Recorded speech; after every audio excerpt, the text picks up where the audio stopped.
Mi nombre es Don Esteban Morales, y a mis 73 años nunca pensé que tendría que esconder mi propia herencia de mis propios hijos. Nunca. Una vida entera dedicada a ellos, al sudor, a las tuercas, al ruido del motor y al aceite en las manos, para terminar aquí, contándole a un micrófono la historia de cómo tuve que protegerme de la sangre de mi sangre. Es algo que aún me quema el alma, ¿sabe? Como una chispa que salta de un soldador y te perfora la piel.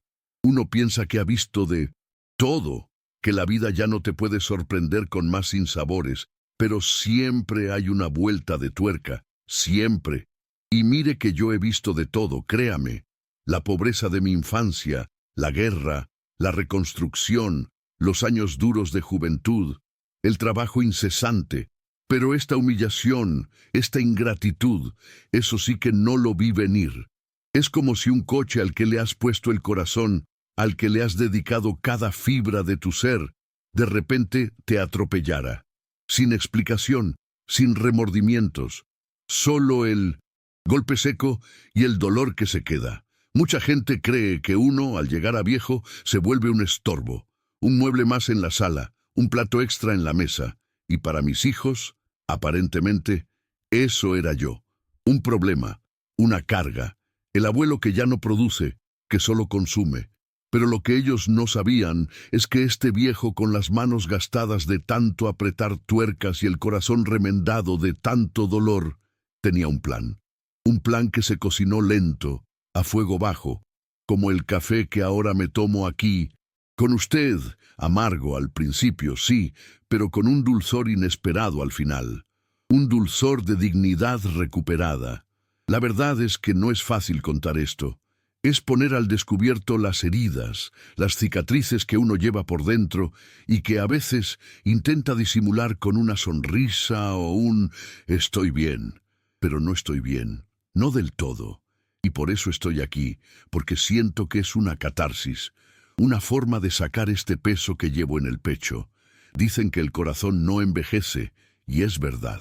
El mío sigue, sintiendo, sigue sangrando, y a veces necesita gritar, aunque sea en voz baja para un par de oídos que quieran escuchar. Cuando Esperanza se fue, Esperanza, mi esperanza. Ella era el ancla, la brújula, el faro. Con ella, el mundo tenía sentido, incluso cuando no lo tenía. Ella era la que ponía el bálsamo en las heridas, la que me recordaba por qué luchábamos, por qué nos esforzábamos. Cuando ella se fue, hace casi 2 años, fue como si me arrancaran el alma. Y mire que uno se prepara, ¿eh? Sabe que la vida es finita, que el ciclo se cumple, pero la realidad te golpea de una forma que ninguna preparación puede amortiguar. Y con ella se fue no solo mi compañera, sino también una parte de la luz de mis hijos.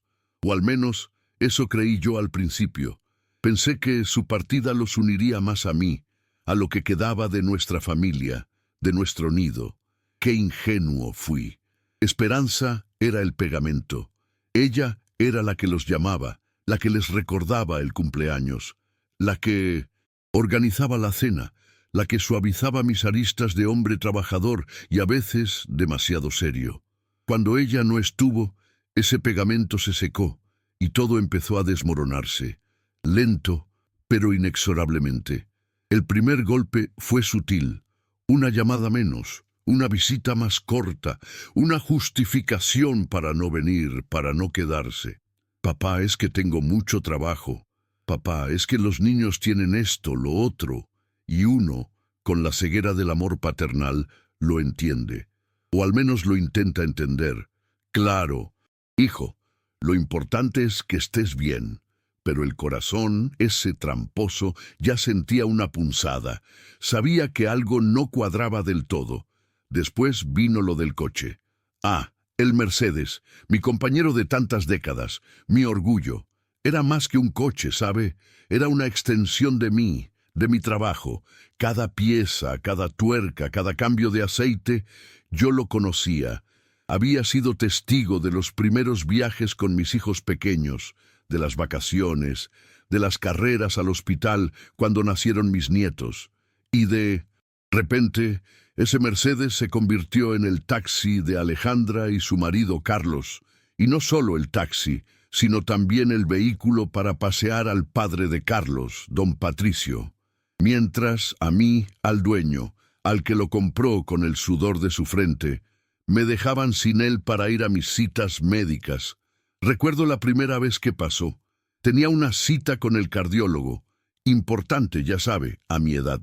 Le pedí a Alejandra si podía llevarme. Me miró con esa cara de, «Ay, papá, qué fastidio», y luego dijo, «Es que Carlos necesita el coche para llevar a mi suegro al mercado, papá. ¿Por qué no tomas un autobús? No es tan lejos». El autobús. Yo, con mis 73 años, con el dolor en las rodillas, con el corazón un poco delicado, tomando el autobús público, mientras mi coche, mi Mercedes, paseaba al padre de Carlos. Sentí como si un puñal frío me atravesara el pecho. Y no por el autobús, créame, que yo he tomado autobuses toda mi vida, sino por el desprecio, por la falta de consideración, por la vergüenza de que mis vecinos me vieran en la parada esperando mientras mi coche pasaba por delante. Esa noche no pude dormir. Le hubiera querido contar a Esperanza. Ella habría sabido qué hacer, qué decir. Pero solo estaba yo, con el silencio de la casa y el eco amargo de mis pensamientos. Esa fue la primera grieta profunda. La primera vez que la idea de que mis hijos no eran los que yo creía empezó a germinar en mi mente. Y una vez que la grieta aparece, ya no se cierra tan fácil. Se agranda, se profundiza con cada pequeña humillación, con cada gesto de indiferencia. Y mire que yo siempre fui un hombre de paz, un hombre que evitaba los problemas, que siempre buscaba la conciliación, pero el dolor sostenido, ese sí que te cambia. Te va endureciendo por dentro, te va enseñando que a veces, para defender tu propia dignidad, hay que levantar la voz, aunque esa voz solo te la escuches tú mismo en el silencio de tu alcoba. Ese dolor fue el que empezó a forjar el plan. Ese dolor fue el que me hizo ver que, si yo no defendía mi pedacito de paz, nadie lo haría. Mis hijos, ellos ya estaban en su propio mundo, un mundo donde yo, su padre, ya no tenía cabida. Y eso, joven, eso es lo que más duele, más que el dolor físico, más que la soledad. El saber que, para aquellos por quienes lo diste todo, ya no eres nada. Pero no nos adelantemos. Primero, quiero que entienda por qué dolía tanto, por qué cada migaja de desprecio se sentía como una puñalada. Porque cada centavo de mi vida, cada gota de sudor, cada sacrificio había sido para ellos, para mis hijos, para que nunca les faltara nada, para que tuvieran una vida mejor que la mía. Vea, yo no soy de grandes estudios, ¿sabe? Mis manos hablan mejor que mi boca. Aprendí el oficio de mecánico con mi padre y sus hermanos, en un taller polvoriento, donde el olor a gasolina y a aceite era el perfume de cada día. Éramos gente humilde, de pueblo, con la piel curtida por el sol y el trabajo. Y cuando me casé con Esperanza, la vida se iluminó. Ella era la alegría, la inteligencia, la fuerza silenciosa que me empujaba hacia adelante. Nuestros hijos llegaron pronto. Roberto, el mayor, María Elena, la del medio, y Alejandra, la pequeña, la niña de mis ojos. Y con cada uno, la responsabilidad crecía, sí, pero también el amor, la ilusión. Yo no quería que pasaran las penurias que Esperanza y yo habíamos pasado. No quería que tuvieran que dejar la escuela por falta de dinero, como me tocó a mí. Quería que tuvieran una oportunidad, una educación. Quería que fueran más allá de un taller de mecánica, si ellos así lo deseaban. Recuerdo a Roberto, mi primogénito. Siempre fue inteligente, con la cabeza en los números y las máquinas. Quería ser ingeniero. Y eso era un sueño grande para un mecánico de barrio. Pero para mí no había sueño demasiado grande para mis hijos. Recuerdo una vez que necesitaba unos libros carísimos para la universidad. Yo no tenía el dinero, ¿sabe? Acabábamos de pagar una cirugía menor a Esperanza y la cuenta del mes ya estaba apretando. Pero Roberto me miraba con esos ojos llenos de esperanza, de ilusión por el conocimiento, y vi mi reloj, el único reloj bueno que tenía, el que me había regalado Esperanza en nuestro 10º aniversario. Era de oro, sencillo, pero un tesoro para mí. Lo vendí. Sí, fui a una casa de empeño, con el corazón encogido, pero con la certeza de que era lo correcto. Y con ese dinero, Roberto compró sus libros. Nunca le conté lo del reloj. Él lo veía en mi muñeca. Se lo puso alguna vez de broma, y yo solo sonreía. Pero ese metal, ese tiempo que se fue de mi muñeca, se convirtió en el futuro de mi hijo. Y en ese momento no hubo arrepentimiento, solo orgullo. El orgullo de ver a Roberto con sus cuadernos, sus cálculos, construyendo un puente hacia un futuro que yo solo podía soñar para él. María Elena era diferente. Tenía un alma artística, le gustaba la música, el baile. Quería estudiar ballet. En mi familia, lo único que se bailaba era el folclore en las fiestas del pueblo. Pero ella tenía esa chispa, esa gracia. Las clases eran caras, el uniforme, las zapatillas, un lujo que no nos podíamos permitir. Pero Esperanza me decía, Esteban, no le cortemos las alas. Un alma libre necesita volar. Y yo, que siempre confié en el instinto de mi mujer, me puse a trabajar más. Hacía turnos extras, reparaba coches los fines de semana a domicilio. Cualquier cosa para juntar cada moneda. Dejaba de almorzar. Me llevaba un par de tortillas con sal para el trabajo, y así, centavo a centavo, junté para sus clases.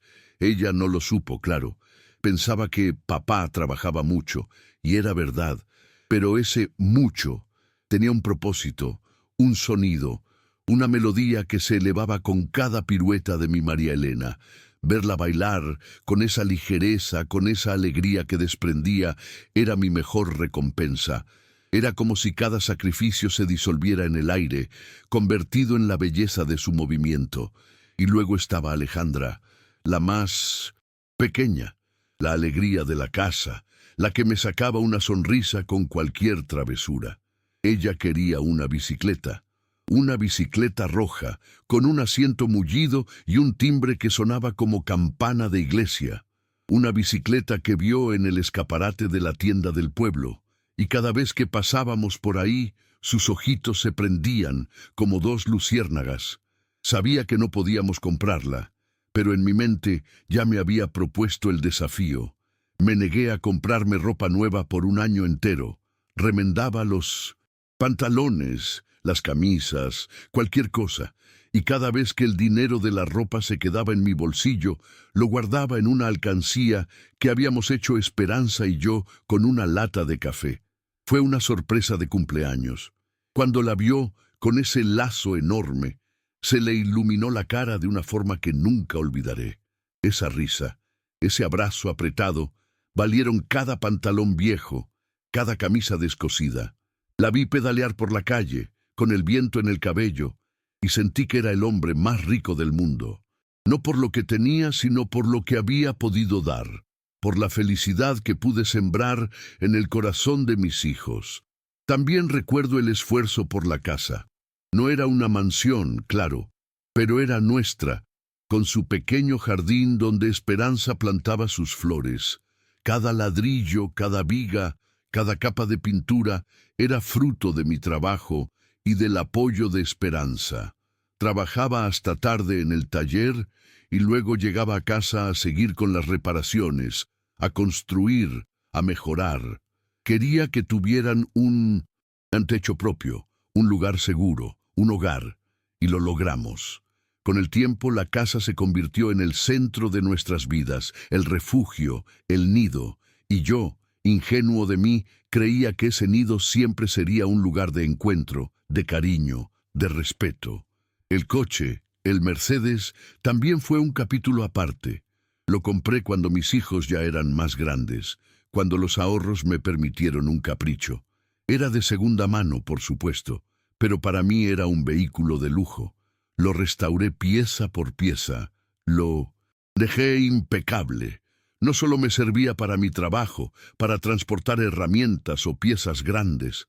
Era el coche familiar, el que nos llevaba a pasear los domingos, el que nos llevaba a la playa una vez al año, el que se llenó de risas, de canciones, de historias. Lo cuidaba como a un hijo más. Cada rasguño, cada abolladura, lo sentía en el alma. Le hacía sus cambios de aceite, sus afinaciones, sus revisiones, y mis hijos, especialmente Alejandra, aprendieron a conducir en él. Era parte de nuestra historia, parte de la familia. Y Esperanza, ella fue mi mayor motivación, siempre trabajando codo a codo conmigo, apoyando, aconsejando. Ella era la que me decía: Esteban, no todo es dinero. Lo importante es que los muchachos sean buenas personas, que tengan valores. Y yo lo creía con toda mi alma. Crecimos juntos, envejecimos juntos, viendo a nuestros hijos crecer, estudiar, formar sus propias vidas. Pensábamos que habíamos hecho un buen trabajo, que habíamos forjado personas de bien, que habíamos sembrado amor y respeto. Y por un tiempo así fue. Por eso el abandono, la humillación, dolieron tanto, porque no eran solo acciones, eran la negación de todo lo que habíamos construido, la negación de una vida, de un propósito, el borrar de un plumazo años de sacrificio y devoción. Y ese, amigo, es un dolor que no se cura fácil, es una herida que tarda en cerrar, si es que cierra alguna vez. Quizás por eso estoy aquí, contándole, para que el aire, aunque sea el aire de este canal, se lleve un poco de ese dolor. Cuando Esperanza se fue como si el aire se hiciera más pesado, el silencio más profundo, y con el tiempo la casa se sintió cada vez más grande, más vacía. Los primeros meses mis hijos estuvieron cerca, o al menos lo intentaron. Venían a cenar los domingos, me llamaban con más frecuencia, pero el duelo es una cosa, y la vida sigue, ¿verdad? O eso dicen, y para ellos la vida siguió, pero para mí la vida se detuvo en aquel día. Los domingos de cena se hicieron menos frecuentes. Primero uno faltaba, luego otro tenía otro compromiso. Las llamadas se hicieron más escasas, más de compromiso que de cariño. ¿Cómo estás, papá? Todo bien, ¿verdad? Qué bueno. Bueno, te dejo, que estoy ocupado. Y colgaban.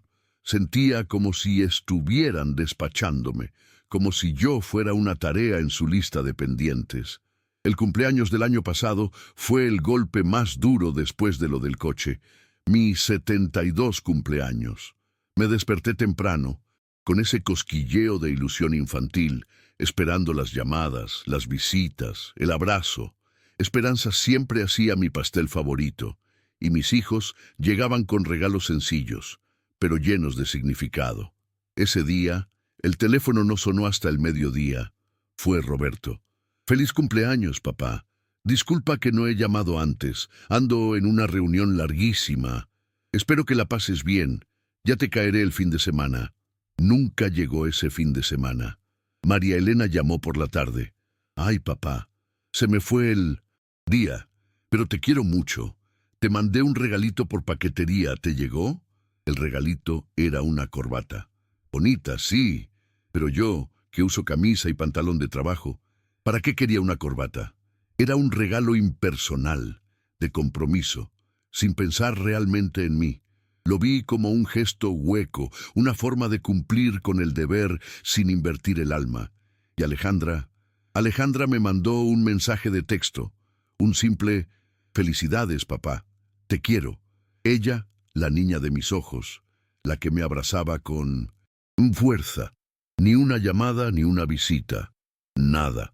Ese día me preparé una cena sencilla, me senté solo en el comedor, con el plato humeante y el silencio de Esperanza, y sentí un frío en el alma que no se quita con ninguna manta, un frío de abandono.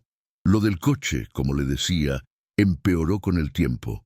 Ya no era solo para ir a las citas médicas de don Patricio, Era para sus compras, para sus paseos, para ir a restaurantes.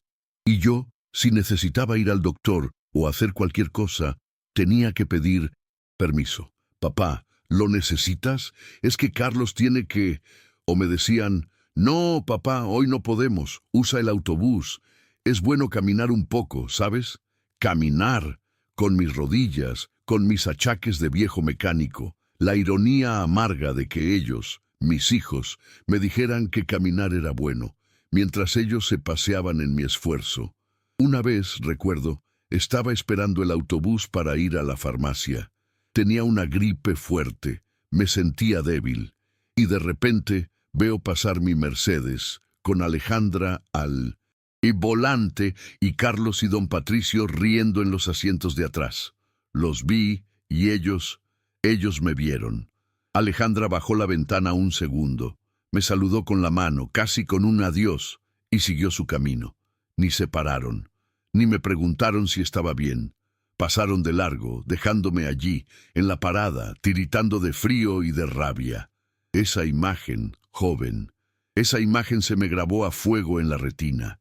Mi coche, mi hija, mi yerno, riendo, mientras yo me quedaba solo, vulnerable.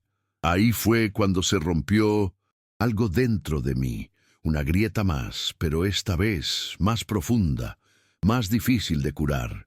Y no era solo el coche, era la injerencia en mis decisiones, en mi vida. Alejandra y Carlos se metieron en mis finanzas para ayudarme a administrarlas, decían, pero en realidad era para controlar cada centavo que entraba y salía. Mis ahorros, los pocos que tenía para mi vejez, pasaron a ser una cuenta familiar que ellos manejaban. Y si yo necesitaba algo, tenía que pedirles permiso, justificar el gasto. Me sentía como un niño al que hay que darle la mesada. ¿Para qué necesitas ese dinero, papá? ¿No será mucho? La humillación era constante, sutil, pero constante. Roberto, mi ingeniero, por su parte, se dedicaba a darme consejos financieros que nunca pedía y siempre terminaban en un «deberías haberme escuchado antes, papá». Nunca un «necesitas algo», siempre una crítica velada a mis decisiones de toda una vida. Se había vuelto un hombre práctico, calculador, y en esa ecuación de números, yo, el padre, ya no figuraba como un factor importante, sino como una variable que restaba. María Elena, la que bailaba, la artista, se había sumergido en su propio mundo. Sus visitas eran breves, superficiales. Hablaba de sus viajes, de sus amistades, de sus proyectos, y rara vez me preguntaba cómo estaba yo, cómo me sentía.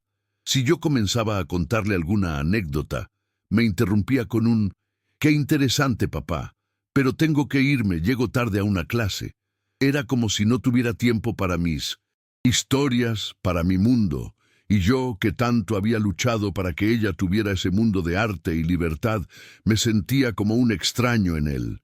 Una Navidad, recuerdo, me regalaron una bufanda de lana. «Para que no pases frío, papá», me dijo Alejandra. La bufanda era de un color que nunca uso y de una lana que me picaba. Lo importante no era la bufanda, por supuesto, sino el gesto. Pero el gesto, en este caso, se sintió vacío. Un presente que no me conocía, que no me veía. Y para colmo, cuando llegó don Patricio, el padre de Carlos, le mostró su nuevo abrigo de cuero, un regalo de Carlos y Alejandra. «Mis hijos sí que me cuidan», dijo, mirándome con una sonrisa triunfal. Me sentí como si me hubieran abofeteado en público. La comparación dolorosa, la humillación ante un extraño. Esa noche, mientras todos reían y celebraban, yo me levanté en silencio, me fui a mi habitación y miré mi reflejo en el espejo. Mis ojos cansados, mis manos temblorosas. ¿En qué momento me convertí en esto? En el viejo que no importa, el que no vale, el que es invisible. Y la respuesta me golpeó con la fuerza de un martillazo. Me convertí en eso cuando mis hijos dejaron de verme con los ojos del amor y comenzaron a verme con los ojos del interés. o peor aún, de la indiferencia. Y ahí, joven, en ese espejo, con la bufanda que me picaba en las manos, juré que recuperaría mi dignidad, que este viejo, don Esteban Morales, no se iba a dejar pisotear, que aunque el dolor fuera grande, la fuerza para levantarme era aún mayor. Y fue entonces cuando recordé el secreto, mi secreto, el que había guardado celosamente toda una vida. La decisión de vender el Mercedes, créame, fue la más dura hasta ese momento. Fue como deshacerme de un pedazo de mi alma, de mi historia.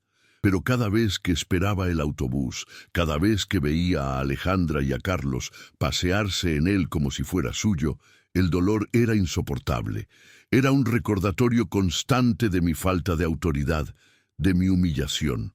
Así que un día me levanté con una determinación fría, de esas que solo la rabia y el desengaño pueden forjar. Si no era mío para mí, que no fuera de nadie, o, mejor dicho, que el valor de ese coche se convirtiera en el primer paso de mi plan. Fui al taller de mi viejo amigo Chema, él fue quien me ayudó a venderlo. No le di muchas explicaciones, solo le dije que era hora de cambiar, de simplificar. Chema es un hombre discreto, de los de antes, que no pregunta de más.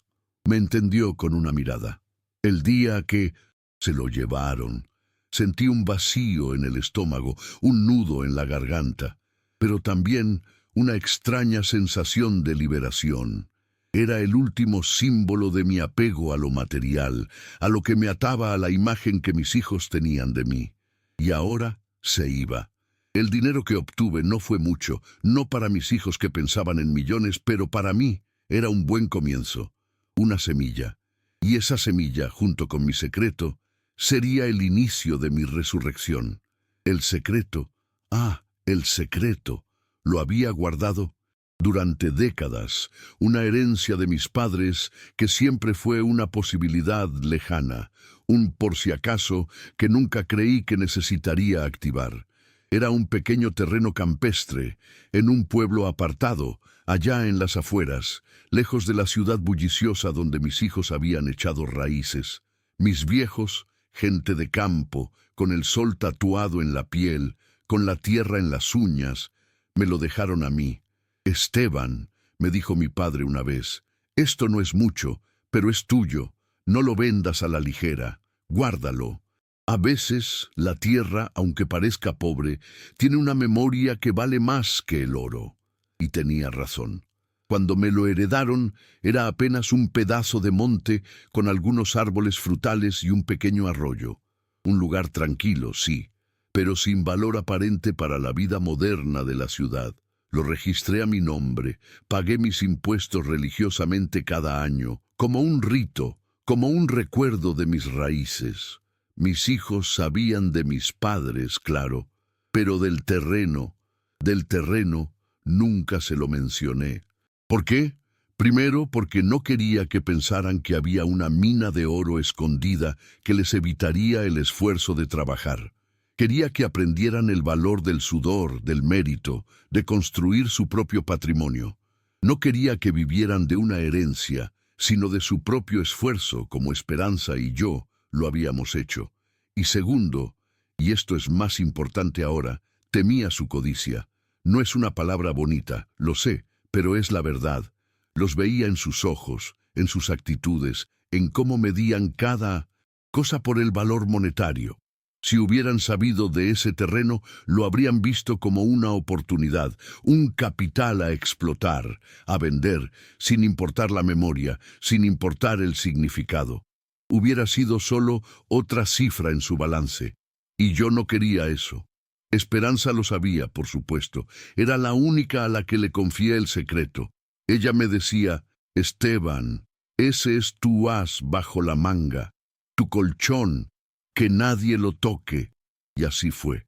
Juntos guardamos ese secreto, como un tesoro invisible, un resquicio de independencia en caso de que todo lo demás fallara. Y el tiempo, ese gran arquitecto silencioso, hizo su parte. El pueblo apartado, con los años, dejó de ser tan apartado. La ciudad creció, La expansión urbana se extendió como una mancha de aceite, y de repente, ese pedazo de monte que antes valía poco más que el valor sentimental, se encontró en medio de una zona de desarrollo, un nuevo proyecto de viviendas, una carretera, una estación de tren. Mi pequeño terreno campestre, el por si acaso, se había revalorizado exponencialmente. Se había convertido en una inversión silenciosa, un capital que ahora, en mi vejez, me otorgaba la independencia que mis hijos me querían quitar. Fue una lucha interna tremenda, créame. Un padre no quiere hacer esto a sus hijos. No quiere ponerles una trampa, una lección tan dura. Mi corazón se revolvía, se debatía entre el amor incondicional que siempre les tuve y la necesidad de defenderme, de proteger mi dignidad. Pensaba en Esperanza. ¿Qué hubiera hecho ella? Ella, con su sabiduría tranquila, siempre me decía: Esteban, el amor no es ciego. A veces hay que ver con claridad, aunque duela. Y la claridad que me había dado el abandono, la humillación, era innegable. Ellos no me respetaban, no me valoraban, y si no me valoraban a mí, a la persona, ¿por qué habrían de valorar mi patrimonio, mi vida? Ese terreno se volvió mi arma secreta, mi poder oculto. No era para vengarme, no del todo. Era para que ellos revaluaran, para que miraran dentro de sí mismos y vieran el daño que estaban haciendo. Era para que entendieran que la familia no es un título, no es un lazo de sangre que te da derecho a usar a los demás. La familia es respeto, es cariño, es estar ahí, en las buenas y en las malas. Y ellos, mis hijos, se habían olvidado de la parte más importante. Así que, con el dinero del Mercedes en el bolsillo y el título de propiedad en la mano, empecé a mover mis piezas, lento, silencioso, pero con una determinación que nunca antes había sentido en mi vida. Este viejo mecánico, que había apretado tuercas toda su vida, iba a apretar las tuercas de su propio destino, y el de sus hijos también. El plan, como le decía, se fue gestando despacio, con cada gota de amargura que se acumulaba en mi alma. El dinero del Mercedes fue el capital inicial, la chispa que encendió el fuego. Con ese dinero no me fui de viaje ni me di un gran lujo. Lo primero fue buscar un abogado, uno bueno, discreto, que entendiera mi situación sin juicios. El señor García, un hombre mayor, con experiencia, que había visto de todo en la vida. Él me escuchó con paciencia, sin interrumpir, solo asintiendo de vez en cuando. Cuando terminé de contarle mi historia, me miró y me dijo: «Don Esteban, no está usted solo, y tiene todo el derecho a protegerse». Sus palabras fueron un bálsamo. Lo primero fue poner en orden los papeles del terreno. Aunque el título estaba a mi nombre, necesitaba actualizar registros, verificar la revalorización, entender bien el proceso de venta. El señor García me guió por todo el papeleo, las gestiones burocráticas que para mí eran un laberinto. Mientras tanto, yo seguía con mi vida, observando, callando, sin dar pistas a mis hijos. Ellos seguían ignorándome, usándome, creyendo que yo era el viejo inofensivo que no tenía dónde caerse muerto. Y yo los dejaba creer.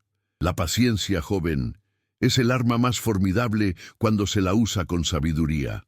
El abogado me puso en contacto con unos promotores inmobiliarios. Al principio se mostraron escépticos, un terreno apartado, de un anciano, pero cuando vieron la ubicación exacta, los planes de desarrollo de la zona, sus ojos se abrieron como platos.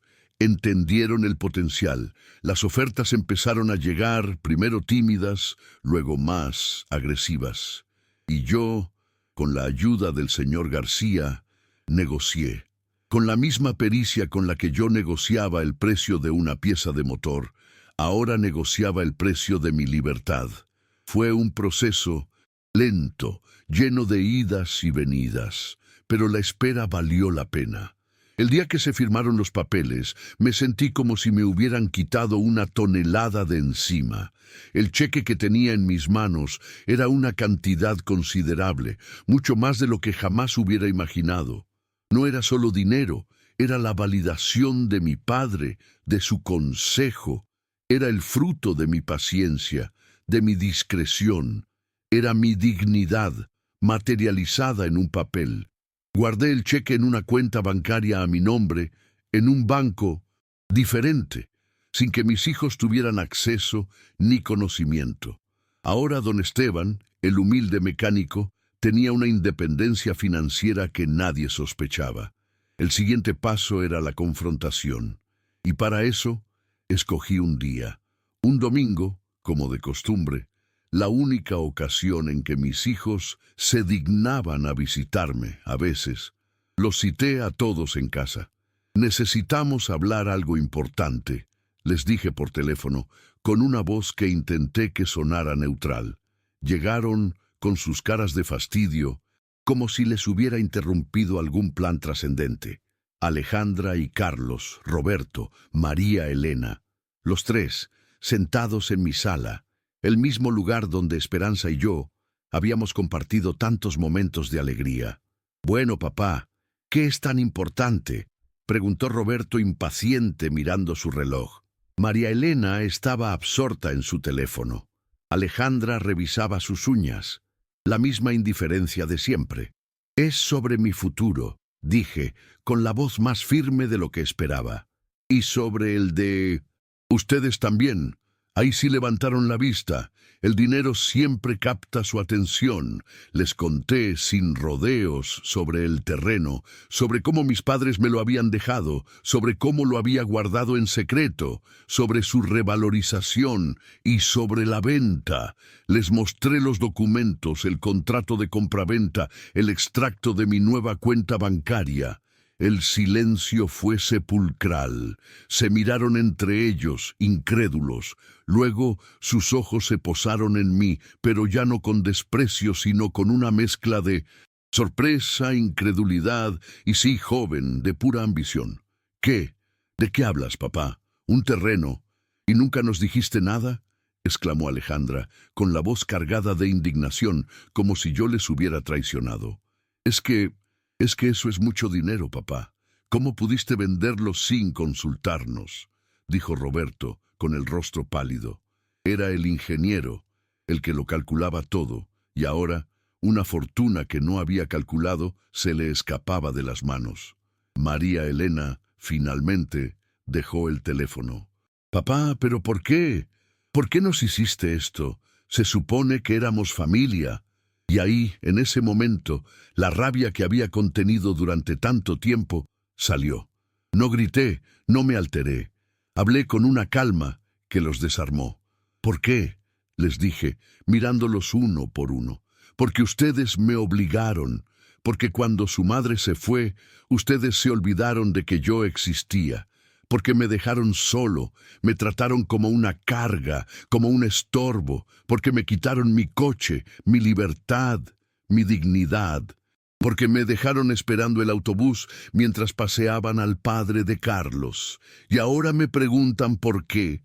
Las palabras cayeron como piedras sobre ellos. Alejandra bajó la mirada. Carlos, su marido, que siempre parecía tan seguro de sí mismo, se veía incómodo, casi avergonzado. «Papá, te queremos, claro que te queremos», dijo Roberto, intentando un tono conciliador que sonaba más a desesperación. «Esto no es lo que parece. Hemos estado ocupados, sí, pero siempre te hemos querido». «¿Quererme?», les dije, con una sonrisa amarga. «El amor se demuestra, hijos, no solo con palabras, sino con hechos, con una llamada, con una visita, con una preocupación sincera, con un simple «¿Cómo estás, papá?», que no suene a obligación. Y ustedes me dieron algo muy distinto». Las excusas empezaron a fluir, que el trabajo, que los niños, que el estrés, que nunca fue nuestra intención, que entendíamos tus necesidades. Pero ya era tarde, el dique se había roto. «Papá, pero ese dinero, no puedes quedarte con él». Es una herencia familiar. Nos corresponde también. Somos tus hijos, dijo Alejandra, con un tono que ya no era de súplica, sino de exigencia. Y ahí, joven, se quitó la máscara. La codicia, pura y dura, se mostró en todo su esplendor. ¿Les corresponde?, les contesté levantando una ceja. Esa herencia era de mis padres, y la guardé yo, la trabajé yo, la pagué yo durante décadas, y ahora es mía, entera. Y no les corresponde ni un centavo, porque ustedes ya me desheredaron hace mucho tiempo, con su desprecio, con su abandono, con su indiferencia. Este dinero, esta libertad, es mi nueva herencia, mi herencia de dignidad. El silencio regresó, pero esta vez cargado de rabia y frustración de parte de ellos. Intentaron argumentar, amenazar con abogados, con que no era justo, pero yo estaba preparado. El señor García me había instruido bien. Les mostré los documentos legales, las firmas, la validez de la venta. Todo estaba en orden. No tenían nada que hacer. Lo siento, hijos, les dije, aunque en el fondo no sentía pena, sino una fría satisfacción. O más bien, no lo siento, lamento que haya tenido que llegar a esto. Pero a veces la vida te da lecciones de las formas más inesperadas, y esta, créanme, es una lección para todos, para ustedes, sobre el valor de la familia y el respeto, y para mí, sobre el valor de mi propia dignidad.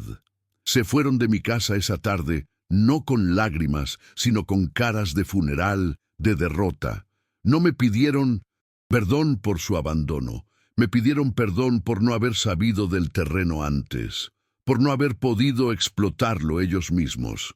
Y eso, joven, me confirmó que mi decisión había sido la correcta, que el secreto había valido la pena, y que, a veces, la justicia, aunque sea amarga, es la única forma de recuperar el alma. Después de aquello, la casa se me hizo más ligera, el aire menos denso. Ya no sentía el peso de su desprecio, de su control.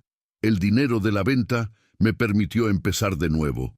No me volví un derrochador, no. Un viejo mecánico como yo sabe el valor de cada moneda, pero me di el lujo de la paz. Lo primero que hice fue mudarme. Vendí la casa que Esperanza y yo habíamos construido con tanto esfuerzo, no porque no la quisiera, sino porque cada rincón me recordaba un pasado que ya no era y un presente de abandono. Busqué una casita más pequeña, en las afueras, cerca del campo, pero con vecinos amables, gente sencilla, de buen corazón. Y la encontré, una casita con un pequeño jardín donde pude volver a plantar mis propias verduras, mis propias flores, y cada mañana el olor a tierra mojada, el canto de los pájaros me recordaban que la vida seguía y que yo tenía derecho a vivirla con alegría. No fue el dinero lo que me dio la paz, joven. No del todo, fue la libertad de la humillación. Fue el saber que era dueño de mi propio destino, que nadie más podía pisotearme, que nadie más podía dictar cómo debía vivir o qué debía sentir. El dinero fue solo la herramienta que me permitió recuperar esa libertad, esa dignidad. Mis hijos. Después de esa tarde, los contactos se hicieron aún más esporádicos, si cabe. Al principio, intentaron acercarse, pero con un interés renovado en mi patrimonio. Papá, ¿no crees que deberías invertir una parte de ese dinero en la educación de tus nietos? Oh, papá, piensa en el futuro. No puedes gastarlo todo. Siempre con esa intención de control, de obtener una tajada. Pero yo me mantuve firme. Mis finanzas son mis finanzas, les decía, y mis decisiones son mis decisiones. María Elena, con el tiempo, se acercó un poco más, pero aún con esa distancia que el resentimiento había creado. Roberto, el ingeniero, me llamó un par de veces, pero sus conversaciones eran más sobre números y menos sobre sentimientos. Y Alejandra y Carlos no volvieron a pisar mi casa. La herida era demasiado profunda, la ambición demasiado grande. Lo entendí, y en el fondo de mi corazón, aunque me dolía, también sentía una especie de alivio. Alivio de no tener que aguantar su hipocresía, su desprecio disfrazado de obligación. En mi nueva casita encontré una nueva vida. Mis vecinos son gente maravillosa. Doña Carmen, que me trae un plato de su cocido de vez en cuando. Don José, el jardinero, con quien comparto semillas y consejos sobre el huerto. Me siento útil de nuevo. Ayudo en el vecindario con arreglos pequeños, cosas de mecánica que aún recuerdo. Voy al mercado del pueblo, converso con la gente y, por primera vez en mucho tiempo, me siento visto, me siento valorado, no por mi dinero, sino por quien soy. Todas las mañanas me siento en mi pequeño porche, con una taza de café humeante y el sol en la cara, y pienso en Esperanza. Le hablo en voz baja. Mi amor, lo logré. Recuperé nuestra dignidad. Sé que ella estaría orgullosa. Ella siempre me dijo que el verdadero valor de una persona no está en lo que tiene, sino en cómo vive, en cómo trata a los demás y en cómo se defiende a sí misma. La dignidad, joven, no se compra con dinero, se gana, se defiende y a veces hay que luchar por ella hasta de quienes más se espera. La familia no es solo un apellido o un lazo de sangre, es respeto, es amor, es presencia, es cuidado, es reciprocar el cariño que se ha sembrado. Cuando esas cosas no están, el lazo se rompe, aunque el parentesco siga en el papel. Y uno, en su vejez, tiene que aprender a construir una nueva familia, quizás no de sangre, pero sí de corazón. Gente que te valora por ti, no por lo que puedes darles. Y esa es mi historia, mi desahogo. Quizás a algunos les parezca que fui un padre cruel, pero dígame usted, ¿qué haría uno cuando lo han despojado de todo, menos de su espíritu? A veces hay que tomar decisiones difíciles, dolorosas, para poder respirar de nuevo, para poder vivir el resto de los días con la cabeza en alto. Ahora, con mi café casi terminado, le pregunto a usted, que me ha escuchado con tanta paciencia, dime qué harías tú en mi lugar. Y cuéntame, también desde qué ciudad me estás escuchando. Me hace compañía saber que no estoy solo en estas historias, que hay alguien al otro lado que comparte estos momentos de reflexión. Gracias por escuchar a este viejo. Gracias de verdad.